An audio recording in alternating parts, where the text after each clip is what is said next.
नमस्कार सर्वांना. श्री स्वामी समर्थ. तारक मंत्राचे अनुष्ठान पूर्ण होणे किंवा एखादे पारायण पूर्ण करणे हा साधकाच्या जीवनातील एक अत्यंत पवित्र आणि ऊर्जादायी क्षण असतो. अनुष्ठान किंवा पारायणादरम्यान तयार झालेली सात्विक ऊर्जा, शिस्त आणि सकारात्मकता ही केवळ अनुष्ठान संपेपर्यंत मर्यादित न राहता तिचा लाभ आपल्याला पुढेही व्हावा यासाठी अनुष्ठान पूर्ण झाल्यानंतर काय करावे आणि कोणत्या चुका टाळाव्यात याची सविस्तर माहिती आजच्या व्हिडिओमध्ये घेणार आहोत. अनुष्ठानाचा शेवटचा दिवस आपल्या उद्यापनाचा दिवस असतो. हा अत्यंत महत्त्वाचा असतो. या दिवशी घाई गडबड न करता सर्व विधी शांततेमध्ये पार पाडावेत. अनुष्ठान करताना किंवा पारायणादरम्यान आपल्याकडून नकळत काही चुका, उच्चारांमध्ये चुका आणि नियमामध्ये ढिलाई झाली असण्याची शक्यता असते. अशा वेळेला स्वामींची माफी मागावी आणि मनापासून आभारही मानावेत. स्वामी, तुमच्या कृपेने माझ्याकडून हे अनुष्ठान पूर्ण झाले आहे. माझ्यावर अशीच कृपादृष्टी ठेवा आणि माझ्याकडून नामस्मरण आणि सेवा घडवून घ्या अशी प्रार्थना करावी. या दिवशी स्वामींना सात्विक अन्न आणि गोड पदार्थाचा यथाशक्ती विशेष नैवेद्य दाखवावा. त्यानंतर नैवेद्याचा प्रसाद घरातील सर्वांनी ग्रहण करावा. यामुळे घरामध्ये सकारात्मक ऊर्जा आणि समाधानाचे वातावरण निर्माण होते. याशिवाय अनुष्ठान संपल्यानंतर एखाद्या गरजू व्यक्तीला यथाशक्ती अन्नदान, वस्त्रदान किंवा मुक्या प्राण्यांना अन्नदान करू शकता. तारक मंत्राचे अनुष्ठान असो किंवा कोणतेही अनुष्ठान असो, पारायण असो, हे पूर्ण होणे हा शेवट नसून तो आपल्या आध्यात्मिक प्रवासातील एका नव्या टप्प्याची सुरुवात असते. अनेक भक्तांना वाटते की आपले अनुष्ठान पूर्ण झाले म्हणजे आपले कार्य संपले. पण खरे पाहता अनुष्ठानामुळे जे आध्यात्मिक बळ, मनाची शुद्धी आणि स्वामींची कृपा मिळते ती टिकवून ठेवण्यासाठी पुढील साधना अत्यंत महत्त्वाची असते. अनुष्ठान संपले म्हणजे सगळे नियम संपले असे नाही, तर अनुष्ठानातून, आपल्या पारायणातून मिळालेली ऊर्जा टिकवून ठेवण्यासाठी काही गोष्टींची काळजी घेणे गरजेचे आहे.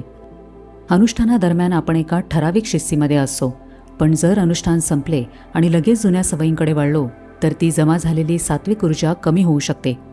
अनुष्ठान संपल्यानंतर सर्वात पहिला आणि महत्त्वाचा टप्पा येतो ते म्हणजे आपले वर्तन. अनुष्ठान करताना किंवा पारायण करताना आपल्या शब्दांमध्ये एक वेगळी ताकद आलेली असते.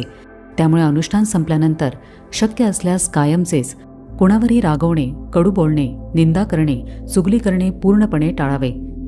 या काळामध्ये कोणालाही वाईट बोलू नये. आपले बोलणे नम्र आणि गोड असावे. आपण जर रागराग केला, वाईट वागलो तर आपली सात्विक ऊर्जा नष्ट होते. म्हणूनच जेव्हा राग येईल तेव्हा मनातल्या मनात स्वामींचे नामस्मरण करावे आणि शांत राहण्याचा प्रयत्न करावा. अनुष्ठान संपले म्हणून लगेच दुसऱ्या दिवशी तामसी अन्न खाऊ नये, मद्यपान करू नये. किमान 7 ते 11 दिवस तरी सात्विक आहारच ठेवावा. सात्विक अन्नामुळे मनाची एकाग्रता टिकून राहते. मी इतक्या दिवसांचे कडक अनुष्ठान पूर्ण केले, पारायण केले असा अहंकार मनात अजिबात येऊ देऊ नये. मी केवळ निमित्त होतो, करवून घेणारे स्वामी आहेत असा नम्र भाव ठेवावा. कारण जिथे नम्रता असते तिथे स्वामींची ऊर्जा टिकून राहते. आता आपण हे समजून घेऊ की आपल्याला अनुष्ठानातून किंवा पारायणातून मिळालेली ऊर्जा आपण कशी टिकवावी. नित्यसेवा सुरू ठेवावी. आपले अनुष्ठान संपले, पारायण संपले तरी जप पूर्णपणे बंद करू नये. रोजच्या दिनक्रमामध्ये किमान 1 माळ जप किंवा 1 वेळा तारक मंत्राचे पठण आणि ग्रंथाचे वाचन चालूच ठेवावे. यामुळे आपल्याला सात्विक ऊर्जा सतत मिळत राहते.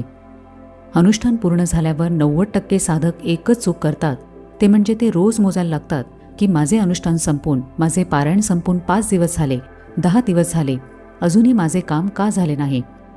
अनुष्ठान किंवा पारायण म्हणजे जमिनीमध्ये पेरलेले बी आहे. बी हे पेरल्या पेरल्या लगेच दुसऱ्या दिवशी फळ देत नाही. त्याला योग्य वेळ आणि वातावरणाची गरज असते. म्हणूनच अनुष्ठान संपल्यावर माझे काम अजून का झाले नाही अशी शंका मनात आणू नका. निशंक होऊन निर्भय हो मनारे ही तारक मंत्राची पहिली ओवी नेहमी लक्षात ठेवा. कधीकधी आपले जुने प्रारब्ध किंवा कर्माचे अडथळे मोठे असतात. अनुष्ठानामुळे त्या कर्माची तीव्रता कमी होते. त्यामुळे जर काम लगेच झाले नाही तरी माझ्या कर्माचा मोठा भार हलका होत आहे असा भाव ठेवावा. स्वामींची कृपा योग्य वेळी आणि योग्य प्रकारे कार्य करते. काही वेळा आपल्याला हवे ते मिळते तर काही वेळेला आपल्यासाठी अधिक चांगले असलेले घडते. त्यामुळे संयम आणि विश्वास कायम ठेवावा. जर तुम्ही अनुष्ठान किंवा पारायण एखाद्या विशिष्ट मनोकामनेसाठी केले असेल आणि ती इच्छा पूर्ण झाली नाही तरी स्वामींवरची श्रद्धा कमी होऊ देऊ नका. अनेक वेळेला स्वामी आपल्या इच्छेपेक्षा आपल्या हिताचा विचार करतात. त्यामुळे जे होईल ते स्वामींच्या इच्छेनेच होऊ दे अशी पूर्ण शरणागती ठेवणे आवश्यक आहे.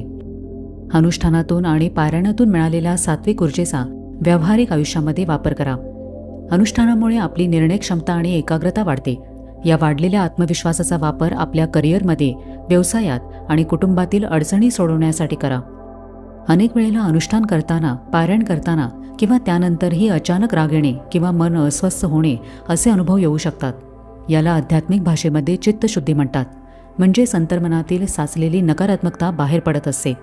अशा वेळेला चिडचिड न करता शांत राहून मनातल्या मनात स्वामींचे नामस्मरण करावे किंवा तारक मंत्राचे पठण करावे. तारक मंत्राचे अनुष्ठान किंवा पारायण करताना काही भक्तांना वेगवेगळे आध्यात्मिक अनुभव येतात. जसे की मनाला अपार शांतता मिळणे, स्वप्नामध्ये स्वामींचे दर्शन होणे, एखादी मनोकामना पूर्ण होणे किंवा जीवनामध्ये सकारात्मक बदल घडणे. अशा वेळेला अनेकांच्या मनात प्रश्न येतो की हे अनुभव इतरांना सांगावेत का? सामान्यतः हा अनुभव प्रत्येकाला लगेच सांगू नये, कारण आध्यात्मिक अनुभव हे तुमचे आणि स्वामींचे वैयक्तिक नाते असते. प्रत्येकाची साधना, श्रद्धा आणि स्वामींची कृपा अनुभवण्याची पद्धत वेगळी असते. काही लोक त्यावर विश्वास ठेवतात, तर काही त्याची टिंगल करतात किंवा शंका घेतात. त्यामुळे आपल्या श्रद्धेवर परिणाम होऊ शकतो.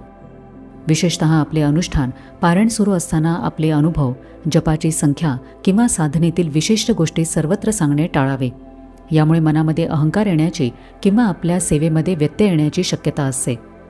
मग अशा वेळेला अनुभव कधी सांगावेत? जर स्वामींच्या कृपेने आलेला अनुभव एखाद्या दुसऱ्या व्यक्तीची श्रद्धा वाढवणार असेल, त्याला नामस्मरणाची प्रेरणा मिळणार असेल आणि तुमच्या मनामध्ये प्रसिद्धीची इच्छा नसेल, तर योग्य वेळेला आणि नम्रतेने अनुभव सांगू शकता. अनुभव सांगताना नेहमी असे म्हणावे की ही माझी पात्रता नाही, तर ही सर्व स्वामींची कृपा आहे. लक्षात ठेवा की अनुभव सर्वांना सांगण्यापेक्षा तो जपून ठेवणे अधिक हिताचे असते. आणि जर सांगायचाच असेल तर फक्त श्रद्धा वाढावी, प्रेरणा मिळावी आणि स्वामींचा महिमा सर्वांना समजावा या भावनेनेच सांगावा. प्रसिद्धी, कौतुक किंवा स्वतःचे महत्त्व वाढवण्यासाठी कधीही अनुभव सांगू नयेत. एकदा अनुष्ठान पूर्ण झाल्यानंतर पुढचे अनुष्ठान कधी सुरू करावे? जेव्हा तुम्हाला पुन्हा आतून तीव्र इच्छा होईल, तुमचे दैनंदिन आयुष्य पूर्णपणे स्थिर असेल किंवा एखाद्या अडचणीतून मार्ग काढायचा असेल, अशा वेळेला तुम्ही दुसरे अनुष्ठान सुरू करू शकता. तुम्हाला फक्त स्वामींची सेवा म्हणून अनुष्ठान करायचे असेल तर तेव्हाही तुम्ही अनुष्ठान सुरू करू शकता. अनुष्ठानासाठी सर्वोत्तम पर्वकाळ म्हणजे श्री स्वामी समर्थ महाराज प्रगट दिन, गुरुपौर्णिमा, श्री स्वामी समर्थ महाराज पुण्यतिथी, नवरात्र, गुरुपुष्यामृत योग किंवा श्रावण महिना, श्री दत्त जयंती सप्ताह किंवा कोणत्याही शुभदिनी तुम्ही तुमच्या गरजेनुसार अनुष्ठानाला सुरुवात करू शकता. तारक मंत्राचे अनुष्ठान पूर्ण होणे किंवा कोणतेही अनुष्ठान पूर्ण होणे, पारायण पूर्ण होणे हे एका मोठ्या आध्यात्मिक आणि मानसिक प्रवासाची सुरुवात असते. अनुष्ठानातून आपण सात्विक ऊर्जा कमावलेली असते. ही ऊर्जा आपल्या रोजच्या आयुष्यामध्ये टिकवून ठेवण्यासाठी काही नियम लक्षात ठेवा. ते म्हणजे अनुष्ठान संपल्यानंतर आपल्या वाणी आणि आहारावर ताबा ठेवावा, नित्यसेवेमध्ये सातत्य ठेवावे, फलश्रुतीची घाई करू नये आणि स्वामीचरणी समर्पण भाव ठेवावा. तारक मंत्राचे अनुष्ठान किंवा पारायण पूर्ण झाले म्हणजे आपली साधना संपली असे समजू नका. आता खऱ्या अर्थाने स्वामींसोबतच्या अखंड भक्तीच्या प्रवासाची सुरुवात झालेली असते. म्हणूनच अनुष्ठान पूर्ण झाल्यानंतर एकच गोष्ट लक्षात ठेवा, ते म्हणजे स्वामींचे नाम कधीही सोडू नका. तर कसा वाटला आजचा व्हिडिओ हे मला कमेंट करून नक्की सांगा. तुमच्या काही शंका असेल तर तुम्ही कमेंट सेक्शनमध्ये विचारू शकता. आपण भेटूया आता पुढच्या व्हिडिओमध्ये. तोपर्यंत सगळ्यांना श्री स्वामी समर्थ.